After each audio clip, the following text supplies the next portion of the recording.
দেখুন সদগোপ সমাজ আসুক ওবিসি আওতায় এটা এই নিয়ে বহুদিন ধরে আন্দোলন চলছে। যে নেতারা আজকে আছেন তারা অনেকদিন ধরে আন্দোলন করেছেন, তারা সেই বক্তব্য রেখেছেন। কিন্তু আমার প্রশ্ন হচ্ছে যে বিহার, উড়িষ্যা, ঝাড়খণ্ডের মতো রাজ্যে বহু আগের থেকে ওবিসিতে আছেন সদগোপ সমাজ। পশ্চিমবঙ্গ সরকার কেন এতদিন পরে দিল? কেবল ইলেকশন সামনে সেই জন্যই? ইলেকশন এলেই কি এই ধরনের কথা মনে পড়ে? চলো বুঝি ফের বিধানসভায় আক্রমণাত্মক মুখ্যমন্ত্রী, তার নিশানায় বিজেপি বিধায়ক শঙ্কর ঘোষ এবং শিখা চট্টোপাধ্যায়। শঙ্করকে মুখ্যমন্ত্রী বললেন, আপনি তো কাউন্সিলর নির্বাচনেও জিততে পারেন না।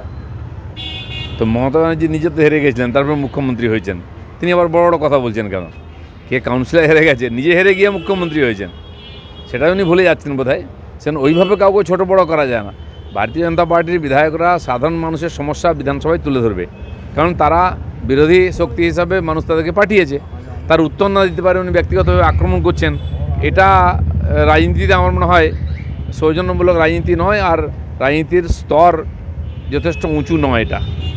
বলছি আজকে সদগোপদের প্রেস মিট হলো, তাতে আপনিও পাশে আছেন বলছেন, এবং ওরা বলছেন যে মমতা বন্দ্যোপাধ্যায় এবং রাজ্য সরকারকে ধন্যবাদ, কারণ সদগোপদের এতদিন পর এই ওবিসির তালিকাভুক্ত করা হয়েছে। দেখুন সদগোপ সমাজ আসুক ওবিসি আওতায় এটা এই নিয়ে বহুদিন ধরে আন্দোলন চলছে। যে নেতারা আজকে আছেন তারা অনেকদিন ধরে আন্দোলন করেছেন, তারা সেই বক্তব্য রেখেছেন। কিন্তু আমার প্রশ্ন হচ্ছে যে বিহার, উড়িষ্যা, ঝাড়খণ্ডের মতো রাজ্যে বহু আগের থেকে ওবিসিতে আছেন সদগোপ সমাজ। পশ্চিমবঙ্গ সরকার কেন এতদিন পরে দিল? কেবল ইলেকশন সামনে সেই জন্যই? ইলেকশন এলেই কি এই ধরনের কথা মনে পড়ে? তার সঙ্গে সঙ্গে যে প্রশ্নটা আমি করব, যে মুসলিম সমাজের বিভিন্ন জাতিকে টিএমসি সরকার ওবিসি মর্যাদা দিয়েছিল, তার বিরুদ্ধে হাইকোর্টে যে কেস হয় তাতে সরকার হেরে যায়, এবং এটা যে বেআইনি এটা কোর্ট বলে দেয়, এবং এই জাতিগুলোকে বার করে দিতে বলে। তার বিরুদ্ধে মমতা ব্যানার্জি সরকার সুপ্রিম কোর্টে গেছিল, সে কেসের এখনও ফয়সালা হয়নি, কেস চলছে। তা সত্ত্বেও পেছনের দরজা দিয়ে সেই জাতিগুলিকে, যাদেরকে হাইকোর্ট বার করে দিয়েছিল ওবিসি থেকে, তাদেরকে আবার উনি রিজার্ভেশন দিয়েছেন, কারণ সামনে বিধানসভা ইলেকশন জিততে হবে। এটা সম্পূর্ণ বেআইনি, সংবিধান বিরোধী, তার আমি বিরোধিতা করছি। সদগোপদের দেরি করে দিয়েছেন, কিন্তু দিয়েছেন সেটা স্বাগত, কিন্তু যারা অনৈতিকভাবে সুবিধা পাচ্ছে, এবং সদগোপ সমাজ বা ওবিসি সমাজের যে টোটাল রিজার্ভেশন তার 54% এই মুসলিম জাতিগুলো নিয়ে নিচ্ছে। কোন অধিকারে তারা পাচ্ছে, কেন পেয়েছে, এই প্রশ্ন আছে, এবং এটা সম্পূর্ণ বেআইনি, আমি এর বিরোধিতা করছি।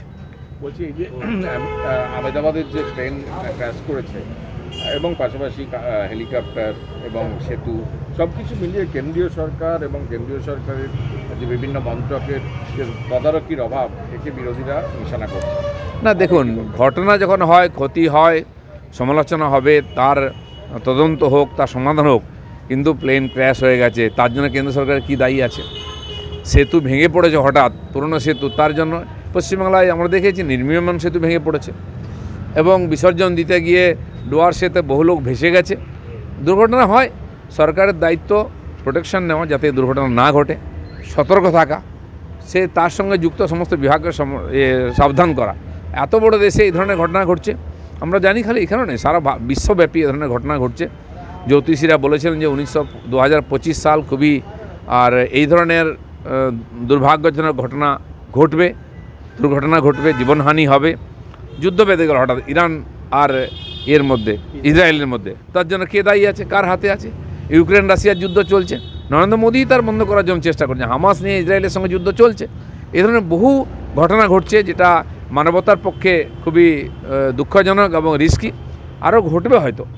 সাবধানতার, প্রত্যেক মানুষের সাবধান থাকা উচিত, যারা এই ধরনের কাজের সঙ্গে যুক্ত বা আকাশের সঙ্গে যারা উড়ছেন তাদের রিস্ক বেশি, তাদের সাবধান থাকা উচিত, এবং সমস্ত সরকারের সাবধান থাকা উচিত যাতে এই ধরনের দুর্ভাগ্যজনক ঘটনা না ঘটে। দাদা বলছি, হঠাৎ করে সরব হলেন অভিষেক বন্দ্যোপাধ্যায়, এক্স হ্যান্ডেলে লিখলেন, কার চাপে যুদ্ধবিরতি, এই সমস্ত প্রশ্ন তুলে কেন্দ্রের ভূমিকার স্বচ্ছতা নিয়ে প্রশ্ন তুলেছিলেন। দেখুন, এসব বলা মানে মিডিয়ায় ভেসে থাকা। তিনি নিজে বিদেশে গেছিলেন, কী আলোচনা হচ্ছে, কী কথা, সেটা ওনারই বলা উচিত পাবলিককে, কারণ তিনি জনপ্রতিনিধি, তিনি কোনো পার্টির হয়ে যাননি, দেশের হয়ে গেছিলেন, তার বলা উচিত। তিনি সেটা না করে মাননীয় প্রধানমন্ত্রীর ভোজ সভা থেকে কুইট করে চলে এলেন, খালি দিদিমণির যে স্ট্যান্ড সব বিরোধিতা করে রাস্তায় এসে স্টেটমেন্ট দেওয়া, খালি মিডিয়াকে বাইট করার জন্য ভোজ সভা বাতিল করে উনি চলে এলেন। না সৌজন্য আছে, না কিছু আছে। পাকিস্তানের সঙ্গে কি হবে পরবর্তীকালে সেটা ওনাকে কেন বলতে যাবো সরকার? কোনো সরকার বলে নাকি ওনারা আগামী ইলেকশন আসছে, কি ঘোষণা করবেন লোকের জন্য, ডোল কি দেবেন, সেটা কি উনি বলে দেবেন আমাদেরকে? বলবেন না। তো সরকার তার নিজস্ব পলিসিতে কাজ করছে, কিন্তু প্রথমবার হলো কেন্দ্রীয় সরকার সমস্ত বিরোধীদেরকে ডেকে কি হচ্ছে, কেন হচ্ছে ডিটেলস বলেছে, তাদের সহযোগিতা চেয়েছে এবং পাকিস্তানকে এক্সপোজ করার জন্য বিদেশে পাঠিয়েছে সমস্ত পার্টির প্রতিনিধিদের। এটা মোদী সরকার প্রথমবার করেছে, তার জন্য ধন্যবাদ দেওয়া হচ্ছে। এই প্রথম বিধানসভায় কেন্দ্রীয় সরকারের চোরদের সরকার বলে মন্তব্য করলেন মুখ্যমন্ত্রী মমতা বন্দ্যোপাধ্যায়। এই বিধানসভাকে তো উনি নিজের সরকারকে চোরের সরকার বলছেন, কেন্দ্রীয় সরকারকে চোরদের সরকার। কেন্দ্রীয় সরকারকে। যাই হোক, এটা উনি প্রথমবার বললেন, নতুন খবর হলো। আজ পর্যন্ত কেন্দ্র সরকারকে চোরের সরকার বলেনি বা মোদীজি সরকারকে এভাবে কেউ বলার সুযোগ পায়নি। হয়তো নিজের সরকারকে বলতে গিয়ে কেন্দ্র। দেখুন, সদগোপ সমাজ আসুক ওবিসি আওতায়, এই নিয়ে বহুদিন ধরে আন্দোলন চলছে। যে নেতারা আজকে আছেন তারা অনেকদিন ধরে আন্দোলন করেছেন, তারা সেই বক্তব্য রেখেছেন। কিন্তু আমার প্রশ্ন হচ্ছে যে বিহার, উড়িষ্যা, ঝাড়খণ্ডের মতো রাজ্যে বহু আগের থেকে ওবিসিতে আছেন সদগোপ সমাজ। পশ্চিমবঙ্গ সরকার কেন এতদিন পরে দিল? কেবল ইলেকশন সামনে, সেই জন্যই? ইলেকশন এলেই কি এই ধরনের কথা মনে পড়ে? চলো বুঝি ফের বিধানসভায় আক্রমণাত্মক মুখ্যমন্ত্রী, তার নিশানায় বিজেপি বিধায়ক শঙ্কর ঘোষ এবং শিখা চট্টোপাধ্যায়। শঙ্করকে মুখ্যমন্ত্রী বললেন, আপনি তো কাউন্সিলর নির্বাচনেও জিততে পারেন না। তো মমতা ব্যানার্জি নিজে তো হেরে গেছিলেন, তারপর মুখ্যমন্ত্রী হয়েছেন। তিনি আবার বড় বড় কথা বলছেন কেন? কে কাউন্সিলর হেরে গেছে, নিজে হেরে গিয়ে মুখ্যমন্ত্রী হয়েছেন, সেটা উনি ভুলে যাচ্ছেন বোধহয়। সেন ওইভাবে কাউকে ছোট বড় করা যায় না। ভারতীয় জনতা পার্টির বিধায়করা সাধারণ মানুষের সমস্যা বিধানসভায় তুলে ধরবে, কারণ তারা বিরোধী শক্তি হিসাবে মানুষ তাদেরকে পাঠিয়েছে। তার উত্তর না দিতে পারে উনি ব্যক্তিগতভাবে আক্রমণ করছেন, এটা রাজনীতিতে আমার মনে হয় সৌজন্যমূলক রাজনীতি নয়, আর রাজনীতির স্তর যথেষ্ট উঁচু নয় এটা। বলছি, আজকে সদগোপদের প্রেস মিট হলো, তাতে আপনিও পাশে আছেন বলছেন, এবং ওরা বলছেন যে মমতা বন্দ্যোপাধ্যায় এবং রাজ্য সরকারকে ধন্যবাদ, কারণ সদগোপদের এতদিন পর এই ওবিসির তালিকাভুক্ত করা হয়েছে। দেখুন, সদগোপ সমাজ আসুক ওবিসি আওতায়, এই নিয়ে বহুদিন ধরে আন্দোলন চলছে। যে নেতারা আজকে আছেন তারা অনেকদিন ধরে আন্দোলন করেছেন, তারা সেই বক্তব্য রেখেছেন। কিন্তু আমার প্রশ্ন হচ্ছে যে বিহার, উড়িষ্যা, ঝাড়খণ্ডের মতো রাজ্যে বহু আগের থেকে ওবিসিতে আছেন সদগোপ সমাজ। পশ্চিমবঙ্গ সরকার কেন এতদিন পরে দিল? কেবল ইলেকশন সামনে, সেই জন্যই? ইলেকশন এলেই কি এই ধরনের কথা মনে পড়ে?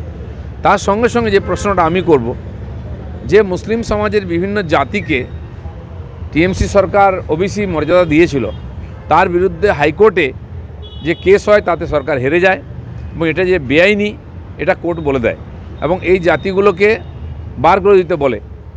তার বিরুদ্ধে মমতা ব্যানার্জি সরকার